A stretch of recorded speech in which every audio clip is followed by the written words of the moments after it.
Abu Hanifah Nu'man bin Sabit merupakan salah satu ulama fikih generasi awal sekaligus pendiri mazhab Hanafi.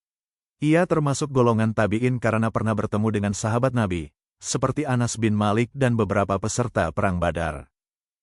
Lahir di Kufah pada abad pertama Hijriah dan wafat di Baghdad pada abad kedua Hijriah, Abu Hanifah tidak hanya dikenal sebagai ahli fikih, tetapi juga menguasai ilmu tauhid, kalam, teologi. Salah satu gurunya adalah Hamad bin Abu Sulaiman, seorang ulama besar dari Kufah. Kepadanya, Abu Hanifah berguru selama 18 tahun, sejak usia 22 tahun.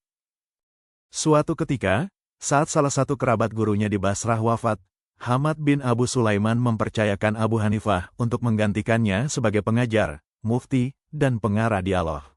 Dalam masa itulah, banyak pertanyaan datang kepadanya. Kisah ini kemudian diceritakan oleh Nawawi Al-Bantani dalam salah satu karyanya sebagai dalil dalam membantah pemikiran ateisme. Menariknya, bantahan tersebut dilakukan oleh Abu Hanifah saat usianya masih sangat muda. Dikisahkan, pada masa itu terdapat seorang raja ateis, Dahriyah, yang kerap membungkam para ulama dengan pertanyaan-pertanyaan tentang keberadaan Allah, terutama terkait zatnya yang tidak menempati ruang. Ia kembali menantang, apakah masih ada ulama yang mampu menjawab pertanyaanku? Para menteri menjawab, masih ada, yaitu Hamad. Raja itu pun memerintahkan agar Hamad dihadapkan kepadanya. Mendengar hal tersebut, Hamad memahami beratnya tantangan itu dan meminta waktu 1 malam.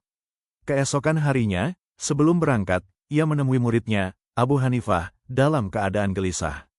Apa yang membuat Anda tampak putus asa? Tanya Abu Hanifah. Hamad menjawab, bagaimana aku tidak gelisah? Para ulama telah bungkam di hadapan raja ateis itu. Ditambah lagi, aku bermimpi buruk semalam. Apa yang Anda lihat? Tanya Abu Hanifah. Hamad pun menceritakan mimpinya, sebuah rumah indah dengan pohon-pohon berbuah. Tiba-tiba, seekor babi keluar dan memakan seluruh bagian pohon hingga tersisa batangnya. Tak lama kemudian, muncul seekor singa yang membunuh babi tersebut. Abu Hanifah berkata, wahai guruku, mimpi itu adalah kabar baik bagi kita dan buruk bagi musuh kita. Ia menafsirkan, rumah itu adalah Islam, pohon-pohon adalah para ulama, batang yang tersisa adalah gurunya, babi adalah raja ateis, dan singa adalah dirinya sendiri. Berangkatlah bersama saya, dengan kemuliaan Anda, saya akan mendapat kesempatan untuk berbicara, ujarnya. Hamad pun merasa lega dan mengajak Abu Hanifah menghadapi raja tersebut.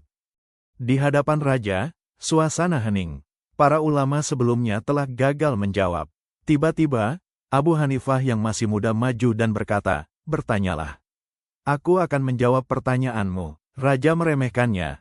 Namun Abu Hanifah menjawab tegas, kemuliaan bukan terletak pada pakaian atau kedudukan, tetapi pada ilmu.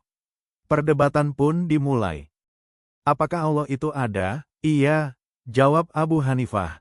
Di mana dia? Dia tidak menempati tempat. Bagaimana mungkin sesuatu yang ada tidak memiliki tempat?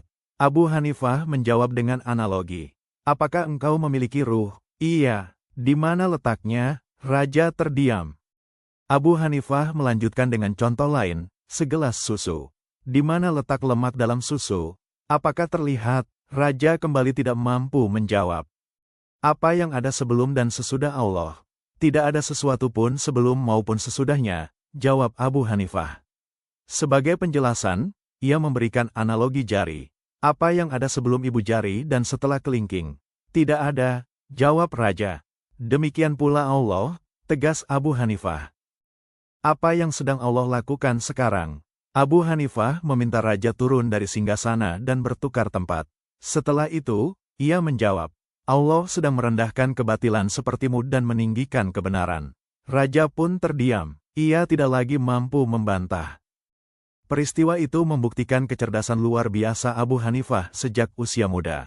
Kelak, ia dikenal sebagai imam mazhab yang paling rasional dibandingkan imam-imam setelahnya, seperti Malik bin Anas, Muhammad bin Idris al-Syafi'i, dan Ahmad bin Hanbal. Kisah ini juga mengajarkan bahwa kebenaran tidak selalu datang dari usia atau kedudukan, melainkan dari ilmu, keberanian, dan keyakinan yang kuat kepada Allah Subhanahu wa Ta'ala.